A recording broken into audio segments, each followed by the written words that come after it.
మాట్లాడకపోగా next day మేము 4:30 గంటలు మహిళలో నిల్చున్నా కూడా మాకు మాట్లాడే అవకాశం ఇవ్వకుండా మళ్ళీ అవాకులు చవాకులు పేరే ప్రయత్నం చేస్తున్నారు.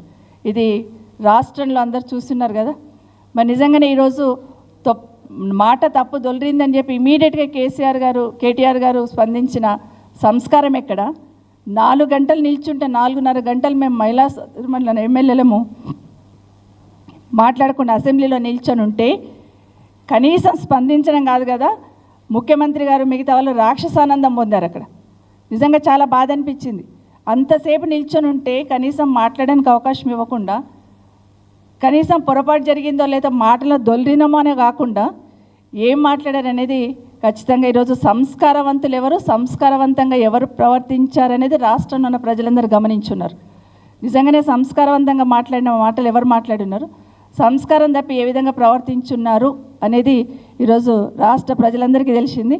మహిళల పట్ల ఎవరికి చిత్తశుద్ధి ఉంది, మహిళల పట్ల పొరపాటున మాట్లాడితే ఏ విధంగా స్పందించాలి అనేది గతంలో మొదటి అసెంబ్లీలో గౌరవ కేసీఆర్ గారు కేటీఆర్ గారికి డీకే అన్న గారికి ఒక మాట బెగిలినప్పుడు ఇమీడియట్గా కేటీఆర్ గారితో క్షమాపణ చెప్పించారు ఆ రోజు. అది కేసీఆర్ గారి సంస్కారం, మా నాయకుడు మాకు నేర్పిస్తున్న సంస్కారం అని ఒకసారి తెలియజేసుకుంటూ, ఇదే కాదు ఇదే ముఖ్యమంత్రి గారు అసెంబ్లీలోనే కాదు బయటకు వచ్చిన తర్వాత మహిళల పట్ల ఏ విధంగా మాట్లాడారు, అది మైక్ పట్టుకొని మాట్లాడుతున్నప్పుడు ముఖ్యమంత్రి హోదాలో ఏ విధంగా మాట్లాడారు అనేది ఒక్కసారి వెనక్కి తిరిగి చూసుకుంటే ఆలోచించుకుంటే రాష్ట్రంలో ఉన్న అందరికీ అర్థమవుతుంది. మా దగ్గరికి వచ్చినప్పుడు నన్ను సంబోధిస్తూ పొద్దునో మాట మాట్లాడుతుంది, రాత్రో మాట మాట్లాడుతుంది అన్నారు. డీకే అన్న గారి దగ్గరికి వెళ్ళినప్పుడు పండబెట్టి తొక్కుకుంటూ పోతామన్నారు. అమ్మ మహిళా సోదరిమణులు, మహిళా మంత్రివర్యులు, మరి ఈ మాటలు మీకు వినిపించలేదా? ఎందుకు స్పందించాలనుకోలేదు? ఎందుకు మీ ముఖ్యమంత్రి గారికి చెప్పాలనుకోలేదు? ఈరోజు కేటీఆర్ గారు మాట్లాడింది రాద్దంతం చేస్తున్నారు కదా, మరి ఇవన్నీ ఎందుకు వినిపించలేదు మీకు? మీరెందుకు అక్కడ స్పందించే ప్రయత్నం చేయలేదు? ఈరోజు బట్టి గారు అసెంబ్లీలోనే ఏ మొహాలు పెట్టుకొని వచ్చున్నారు అన్నప్పుడు ఎందుకు స్పందించలేదు? మేము మహిళలం కాదా?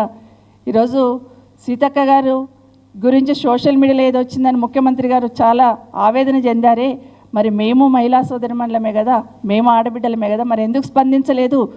ఎక్కడ పోయింది మీ సంస్కారం అని సుటిగా వాళ్ళని ఒకటి ప్రశ్నిస్తూ ఉన్నాను.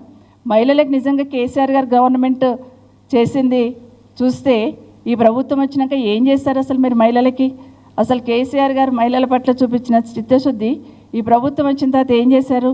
గత 10 సంవత్సరాలలో మేము చెప్తేనేమో వినడానికి సిద్ధంగా ఉండరు, మేము ఏం చేస్తామో చెప్తే వినడానికి సిద్ధంగా ఉండకుండా మమ్మల్ని టార్గెట్ చేసి మాట్లాడుతుంటారు. ఈరోజు కేసీఆర్ గారు 10 సంవత్సరాల్లో ఆశాలకి అందరు మహిళా సోదరిమణులే ఉంటారు, శాలరీస్ పెంచున్నాం, అంగన్వాడీ సోదరిమణులకి శాలరీస్ పెంచున్నాం, ఆర్పీలకి వాళ్ళకి హానోరియం ఇచ్చున్నాం, వివోఏలకి కూడా వాళ్ళు మహిళా సోదరిమణులే వాళ్ళకి ఇచ్చున్నాం.